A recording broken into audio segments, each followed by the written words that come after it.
Welcome back guys. आज हमारा नया ट्यूटोरियल शुरू होगा CSS के हवाले से। तो CSS क्या है? CSS का फुल फॉर्म है कैस्केडिंग स्टाइल शीट, और ये हमारे HTML को अच्छा बनाने के लिए, खूबसूरत बनाने के लिए यूज़ करता है। अगर हम HTML विदाउट CSS यूज़ करते हैं तो वो प्लेन टेक्स्ट दिखता है, अट्रैक्टिव नहीं दिखता, और प्लेन कलर्स होते हैं, प्लेन टेक्स्ट होता है, स्पेसिंग वगैरह हम लोग यूज़ नहीं करते। सारी चीज़ें कंट्रोल होती है थ्रू CSS। तो HTML एक बेसिक स्ट्रक्चर प्रोवाइड करता है, मैंने फर्स्ट वीडियो में बताया था। और जो हमारा CSS है वो स्टाइल और वो कैसा दिखेगा, अच्छा दिखेगा, बुरा दिखेगा, वो CSS बताता है। अब CSS 3 तरह से हम अपने HTML में इंटीग्रेट कर सकते हैं। एक को कहते हैं इनलाइन CSS, एक इंटरनल CSS, एक एक्सटर्नल CSS। तो इनलाइन CSS क्या होता है? फॉर एग्ज़ाम्पल मैं यहाँ पे H1 टैग कर देता हूँ, और इसी टैग के अंदर मैं स्टाइल के प्रॉपर्टी के थ्रू मैं यहाँ पे CSS कर सकता हूँ, कलर एक्वा, और यहाँ पे वेलकम टू वेब पेज, और मैं इसको लाइव सर्वर के थ्रू ओपन कर देता हूँ। तो इसका जो बैकग्राउंड कलर है, इस टेक्स्ट का कलर है, वो एक्वा हो गया। अब आते हैं इंटरनल CSS की तरफ। इंटरनल CSS वो होता है, ये CSS में हटा देता हूँ। इंटरनल CSS हम हेड टैग में यूज़ करते हैं। ये हेड टैग है, तो हेड टैग में हम स्टाइल टैग के थ्रू हम CSS यूज़ करते हैं। तो अब ये बॉडी है, ये इसमें आगे जाके वीडियो के आगे मैं बताऊंगा कि ये किस तरह होता है, सेलेक्टर क्या होते हैं, ये सारी चीज़ें। लेकिन अभी के लिए ये बॉडी और फिर ब्रैकेट्स और फिर उनके कुछ एट्रीब्यूट्स, जैसे फॉन्ट फैमिली एरियल है, बैकग्राउंड कलर ये होगा, मार्जिन इतना होगा, पेडिंग इतना होगा। मैं इसको कंट्रोल करके यहाँ पे, तो यहाँ देखें कि इसका जो बैकग्राउंड कलर है वो चेंज हो गया। मैं इसको थोड़ा और चेंज कर लेता हूँ रेड करके, ये देखें, तो पूरी की पूरी बॉडी का जो बैकग्राउंड कलर है वो चेंज हो गया। अब मैं सिर्फ H1 टैग का चेंज कर लेता हूँ, H1, तो यहाँ पे सिर्फ H1 टैग का जो बैकग्राउंड कलर है वो चेंज हो गया। तो ये जब हम HTML के फाइल के अंदर ही कोई स्टाइलिंग करते हैं तो उसको हम इंटरनल CSS कहते हैं। और एक्सटर्नल CSS वो होती है जब हम कोई एक्सटर्नल फाइल बना लेते हैं। फॉर एग्ज़ाम्पल मैं रख देता हूँ style.css, और यहाँ पे home.html से मैं ये वाला स्टाइल टैग हटा देता हूँ ताकि इस पर कोई फ़र्क ना पड़े। यहाँ पे मैं रख देता हूँ बॉडी, और उसी तरह सेम टू सेम उसी तरह है। लेकिन यहाँ पे फिर हमें HTML में home.html में यहाँ पे हमें लिंक के थ्रू वो इंपोर्ट करना होगा। तो यहाँ पे हमें style.css देना होगा href में, और रिलेशनशिप क्या है इसका? स्टाइल शीट है। और मैं इसको कंट्रोल एस्केप, तो फिर बैकग्राउंड कलर चेंज हो गया। अब मैं इसको थोड़ा सा रेड की तरफ लेके चला जाता हूँ, ये देखें। फिर उसी तरह मैं यहाँ पे H1 कर देता हूँ, H1, ये देखें। तो हमारे पास 3 टाइप्स ऑफ CSS होती है। CSS हम एम्बेड कर सकते हैं अपनी HTML फाइल में। एक इनलाइन, किसी भी टैग के अंदर हम CSS कर सकते हैं। ये तब करते हैं जब हमें कोई छोटी सी ट्यूनिंग करनी होती है CSS में। हम इंटरनल CSS कर सकते हैं बाय स्टाइल, और हम एक्सटर्नल CSS करते हैं एक लिंक के थ्रू, एक फ़ाइल अटैच करके, लिंक टैग के थ्रू एक फ़ाइल अटैच करके। और यहाँ पे भी और ये तीनों एक साथ भी कर सकते हैं। फॉर एग्ज़ाम्पल मैंने अभी यहाँ पे एक फ़ाइल इंपोर्ट की है, और वहाँ पे बैकग्राउंड कलर मैंने H1 का टैग का चेंज किया है। यहाँ पे मैं बॉडी का कर देता हूँ बैकग्राउंड कलर, और यहाँ पे आते हैं, ये देखें बैकग्राउंड कलर चेंज हो गया। इसको मैं थोड़ा ब्लूइश या ब्लैकिश की तरफ लेके चला जाता हूँ, ये देखें। तो और ये कलर पिक करने में अगर आपको स्पेसिफ़िक कलर पिक करना है तो आप यहाँ पे आ सकते हैं, कलर पिकर गूगल की तरफ से होता है, एक एक्सटेंशन भी मिलती है। तो आप इसके थ्रू उसका हेक्स हेक्साडेसिमल नंबर जो है ना यहाँ से उठा सकते हैं और वहाँ पे डाल सकते हैं यहाँ पे। तो हम CSS 3 तरीक़ों से एम्बेड कर सकते हैं या ऐड कर सकते हैं अपने HTML में। अब आते हैं CSS के सिंटैक्स पे। तो CSS का जो सिंपल सिंटैक्स है यहाँ पे style.css में आते हैं कि हर HTML टैग का एक नाम होता है, जैसे बॉडी है, हेडर है, P है, ये सारे। तो इनको हम CSS सेलेक्टर कहते हैं। तो यहाँ पे जो बॉडी है वो सेलेक्टर हो गई। फिर आती है प्रॉपर्टी मतलब बॉडी का कलर या बैकग्राउंड कलर या मार्जिन उसका। तो ये प्रॉपर्टीज़ है सारी, बैकग्राउंड कलर, फॉन्ट, ये प्रॉपर्टीज़ है। और फिर कॉलन के बाद आता है उसकी वैल्यू। तो वैल्यूज़ कभी कभी नंबर होती है, यहाँ पे हेक्साडेसिमल नंबर है, या कोई ना कोई स्ट्रिंग होता है, जैसे एरियल और ये। और जब हम यहाँ पे मल्टीपल ऑप्शन देते हैं तो फर्स्ट प्रायोरिटी ये होती है, और अगर ये अवेलेबल नहीं है तो सेकंड प्रायोरिटी ये होती है। इसी तरह मार्जिन की जो प्रॉपर्टी है और उसकी वैल्यू, और फिर इसी तरह पैडिंग की। तो ये है सिंपल पैटर्न CSS सिंटैक्स का। अब आते हैं कलर्स पे। तो कलर्स 3 तरह से हम किसी भी चीज़ का कलर डिसाइड कर सकते हैं, उसके नाम के थ्रू। जैसे यहाँ पे मैं करूँ कि बैकग्राउंड कलर एक्वा, ये कर सकते हैं। इसके बाद हम हेक्साडेसिमल के थ्रू कर सकते हैं, जैसे मैंने अभी किया इसके थ्रू, और RGB के थ्रू। RGB में हम रेड, ग्रीन और ब्लू की वैल्यूज़ देते हैं। तो यहाँ पे मैं क्लिक करूँ तो ये खुद बहुत सेलेक्ट हो गई है। अब RGB में ग्रीन का ये, ब्लू का ये, ब्लू का ये। और यहाँ पे एक और प्रॉपर्टी आती है ओपेक की। तो इसको भी मैं कर लेता हूँ, ये वाली, कि ये कितना ट्रांसपेरेंट होगा। अगर हम फुल करते हैं तो ये ट्रांसपेरेंट नहीं होगा, अगर हम थोड़ा करते हैं तो ये थोड़ा सा ट्रांसपेरेंट होगा। तो अब रोटेट करके ये देखें, ये कुछ कलर बन गया है इसका, लेकिन मैं जो वहाँ से वो ये स्टाइल हटा देता हूँ ताकि इशू ना हो। यहाँ पे आ जाते हैं और यहाँ पे कर देता हूँ थोड़ा सा सफ़ेद की तरफ जाते हैं। हाँ, ये आ गया। तो 3 तरह से हम कलर डिफ़ाइन कर सकते हैं अपने CSS में। अब कलर वर्सेस बैकग्राउंड कलर, जब भी हम कलर यूज़ करते हैं तो वो स्पेसिफिक एलिमेंट के टेक्स्ट का होता है। फॉर एग्ज़ाम्पल मैं यहाँ पे रख देता हूँ, ये बैकग्राउंड कलर है, लेकिन मैं यहाँ पे कलर रख देता हूँ, कलर, और यहाँ पे एक्वा कर देता हूँ, और यहाँ पे ये देखें तो वो किसी स्पेसिफिक टेक्स्ट का होता है। और बैकग्राउंड के कलर चेंज करने के लिए हमें प्रॉपर्टी लगानी होती है बैकग्राउंड कलर। तो ये दोनों चीज़ें डिफरेंट है। अब आते हैं टेक्स्ट पे, टेक्स्ट स्टाइल और फॉन्ट पे। तो हम एक P टैग ले लेते हैं अपने home.html में, इसी के नीचे ले लेते हैं P टैग, और lorem 20 कर देते हैं ताकि ज़्यादा हो। हाँ, ये तो ठीक है। ये अब यहाँ CSS में आते हैं, ये बाकी फाइल बंद कर देता हूँ ताकि मसला ना हो। अब आते हैं P टैग। P में हमारे पास सबसे पहले प्रॉपर्टी है फॉन्ट फैमिली, कि किस टाइप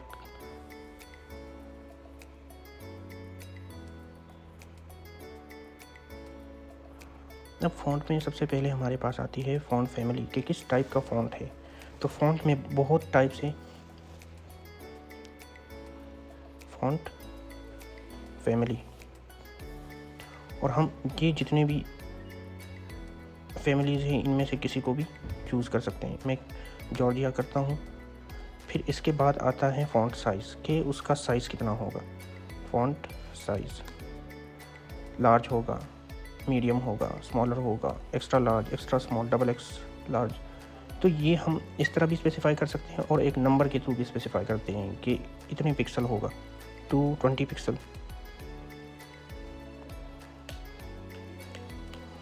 ये देखें तो ये फ़ॉन्ट इसका चेंज, तो ये देखें ये फ़ॉन्ट इसका चेंज हो गया है, ये देखें इसका फ़ॉन्ट चेंज हो गया है और इसका जो फ़ॉन्ट साइज़ है वो भी चेंज हो गया है। मैं इसका फ़ॉन्ट साइज़ अभी जो इसकी बिल्ट इन प्रॉपर्टी है स्मॉल सिर्फ स्मॉल करते हैं, स्मॉलर नहीं करते, तो ये देखें फ़ॉन्ट साइज़ और भी छोटा हो गया है।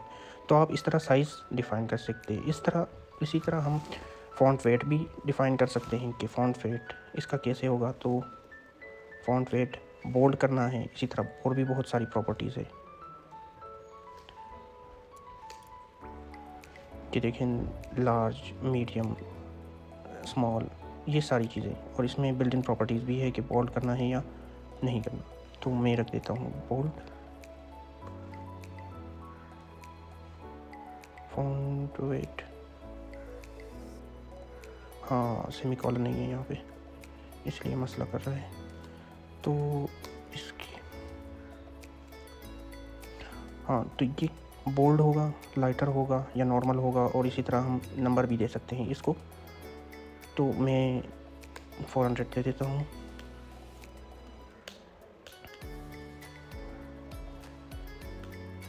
इतना ज़्यादा फ़र्क तो नहीं पड़ा, मैं बोल्ड कर देता हूँ। और इसका जो प्रॉपर्टी है वो 18px ठीक है, और यहाँ पे बोल्ड कर देता हूँ, बोल्डर कर देता हूँ ताकि हमें फ़र्क दिखे।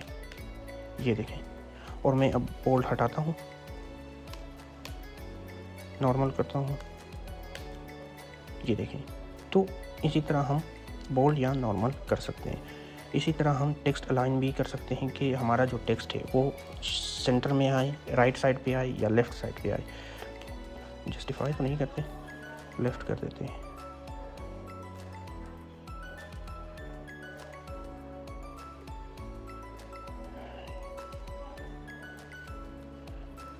सेंटर कर देते हैं, ये देखें। अब मैं लेफ़्ट कर देता हूँ तो टेक्स्ट अलाइन होगा लेफ़्ट में, और अब मैं राइट कर देता हूँ तो अब राइट होगा। और मैं जस्टिफाई भी कर सकता हूँ कि दोनों तरफ एक जैसे हो। अब फ़ॉन्ट के लास्ट प्रॉपर्टी में आते हैं जो कि हैं लाइन हाइट। लाइन हाइट ये बताता है कि हमारे दो लाइंस के बीच में स्पेस कितना होगा, ऊपर वाली लाइन में या नीचे वाली लाइन में स्पेस कितना होगा। तो ये अभी तो दो लाइन से, तो सबसे पहले तो मैं ये थोड़ा ज़्यादा करता हूँ, लॉरम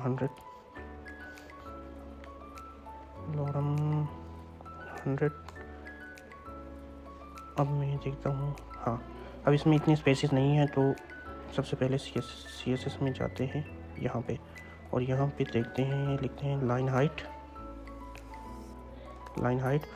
और मैं रख देता हूँ 30 पिक्सल का ताकि आप लोगों को दिखे। ये देखें यहाँ पे इतनी स्पेसेस हैं। अब आते हैं बॉक्स मॉडल पे। बॉक्स मॉडल हमारा इस तरह का है कि हमारे पास कंटेंट होता है, फॉर एग्जांपल एक टैग है, फिर उसके बाद हमारा पैडिंग आती है हमारी, और उसके बाद बॉर्डर आता है, और उसके बाद मार्जिन आता है। तो इसको ऐसे कंसिडर करें कि एक कमरा है, कमरे के अंदर एक बेड है सेंटर में, सेंटर से दीवार तक जो स्पेस है उसको हम पैडिंग कहते हैं, दीवार को हम बॉर्डर कहते हैं, और दीवार से दूसरे कमरे की दीवार में जो स्पेस है वो मार्जिन कहलाती है। तो ये चीज़ इम्पोर्टेंट होती है हमारे CSS में। फॉर एग्ज़ाम्पल मैं अभी इस वाली को हटा देता हूँ और मैं यहाँ पे सिंपल एक डिव कर देता हूँ, डिव, और डिव में अभी कुछ भी नहीं है, इस सबको भी हटा देता हूँ, डिव, और इसको मैं हाइट और वेट दे देता हूँ, हाइट और वेट, हाइट 100 पिक्सल और वेट भी 100 पिक्सल, और बैकग्राउंड कलर भी दे देता हूँ। चले, तो ये एक हमारे पास जो बेड है जिसकी मैं बात कर रहा था वो है। अब इसका ना पेडिंग है, ना मार्जिन है, ना बॉर्डर ये है, बॉर्डर इसी के साथ अभी चिपका हुआ है। अब हम देते हैं पेडिंग मैं दे देता हूँ 10 पिक्सल का।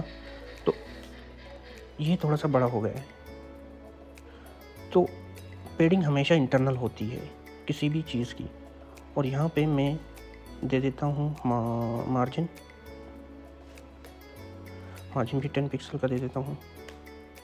लेकिन उससे पहले यहाँ पे एक और डिव रख लेता हूँ। तो यहाँ पे 2 डिव हो गए। तो इनके दरमियान ये जो स्पेस है इसको मार्जिन कहते हैं। अब यहाँ पे थोड़ा सा इंस्पेक्ट कर लेते हैं। अब देखें कि हमारा बॉर्डर जो है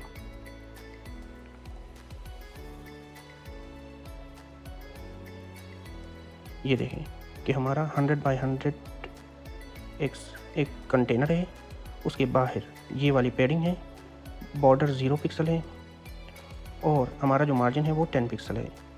इसी तरह हम ये भी देख लेते हैं कि ये वाला कि 100 बाई 100 एक कंटेनर है, उसके बाद पेडिंग आती है, बॉर्डर और मार्जिन। तो ये है हमारा बॉक्स मॉडल। इसके बाद आते हैं हम मॉडल बॉक्स हो गया। अब इसके बाद एक सिंपल सा एक टास्क कर लेते हैं जिसमें एक बॉडी होगी, बॉडी का कुछ फॉन्ट साइज़ और ये सारी चीज़ें होगी, फिर हेडर होगा, फिर मेन बॉडी होगी, फिर एक बटन होगा। तो यहाँ पे मैं रख देता हूँ बॉडी तो है, बॉडी के बाद में हेडर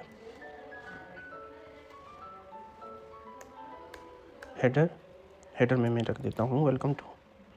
फिर उसके बाद आता है मेन बॉडी और मेन में मैं एक डिव रख लेता हूँ, डिव में मैं एक पी टैग रख देता हूँ और लॉर्म ये रख देता हूँ। फिर इसके बाद इसी मेन में मैं एक बटन रख देता हूँ, बटन क्लिक मी, और मेन के बाहर में एक फुटर रख लेता हूँ और फुटर में मैं ये सारी चीज़ें रख लेता हूँ। अब यहाँ आते हैं CSS में सबसे पहले बॉडी, और बॉडी का जो मार्जिन है बैकग्राउंड कलर ये रख लेते हैं, फॉन्ट एरियल, मार्जिन ये। इसके बाद आते हैं हम हेडर पे, हेडर का बैकग्राउंड कलर ये, और फिर हम आते हैं मेन पे,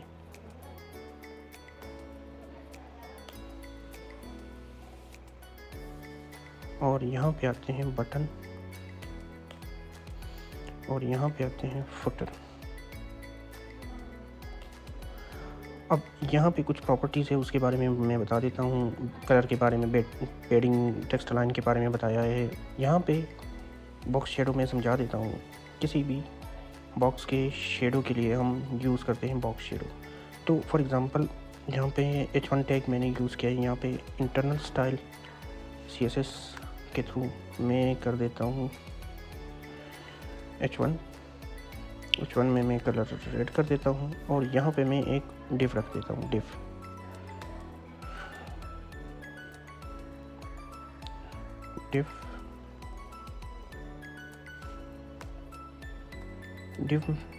अब डिव के मैं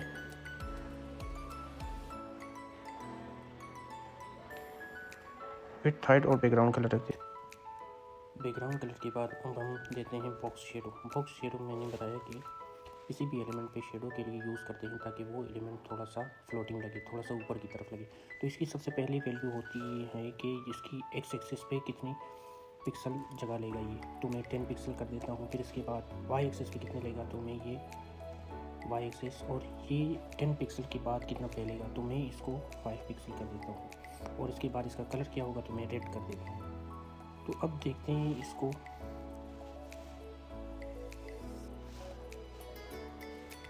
अब यहाँ आप देख सकते हैं कि एक्स एक्सिस पे और वाई एक्सिस पे शेडो बन गया है। अब आते हैं कि इस तरफ शेडो किस तरह बनेगा। अगर हम यहाँ पे माइनस कर देते हैं तो दूसरी तरफ शेडो बनेगा, ये देखें। तो इस तरह हम शेडो बॉक्स यूज़ करते हैं। अब आते हैं अपने home.html पे, और इसके जो CSS प्रॉपर्टी है, इसमें एक और प्रॉपर्टी है इसको मैं रन कर देता हूँ home.html को ब्लैक से। तो यहाँ पे बॉडी है, बॉडी का बैकग्राउंड कलर और पूरे के पूरे पेज का जो फॉन्ट फैमिली होगा वो ये होगी एरियल।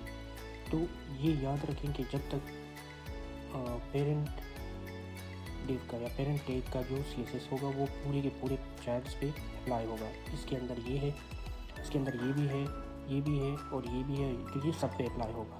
जब तक हम एक्सप्लिसिटली यहाँ पे कहना दें कि फॉन्ट फैमिली इसकी ये होगी, वरना अगर ये एक्सप्लिसिटली हम डिफ़ाइन कर देते हैं तो तभी होगा, वरना जो पेरेंट की होगी CSS वो सब पे अप्लाई होगी।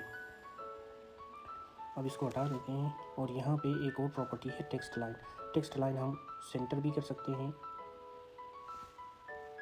टेक्स्ट लाइन हम राइट भी कर सकते हैं, ये देखें, और टेक्स्ट लाइन हम लेफ़्ट भी कर सकते हैं। और इसी तरह ये इसको मैं सेंटर कर देता हूँ। अच्छा ठीक है, इसी तरह हमारे पास मेन बॉडी आ जाती है। मेन बॉडी हमारी ये है जिसमें एक पैराग्राफ है और एक बटन है, और बाकी सारी CSS मैंने बता दी। एक बार रिकेप कर लेते हैं कि CSS हम स्टाइलिंग के लिए यूज़ करते हैं। उसके अलावा हर HTML टैग को हम सिलेक्टर कहते हैं, ये सिलेक्टर होता है। सिलेक्टर के अंदर जब हम फिर एक एट्रीब्यूट या प्रॉपर्टी देखते हैं और उसकी कोई वैल्यू होती है, इसी तरह बहुत सारी एट्रीब्यूट्स हम लोगों ने देख ली। तो अभी के लिए इतना ही। नेक्स्ट वीडियो में हम देखेंगे फ्लेक्सबॉक्स और कैसे हम एक मॉडर्न वेबसाइट बना सकते हैं थ्रू फ्लेक्सबॉक्स। वो बहुत ईजी है और बहुत ही ब्यूटीफुल वेबसाइट उससे बनती है। तो तब तक के लिए इजाज़त दीजिए, अल्लाह हाफ़िज़।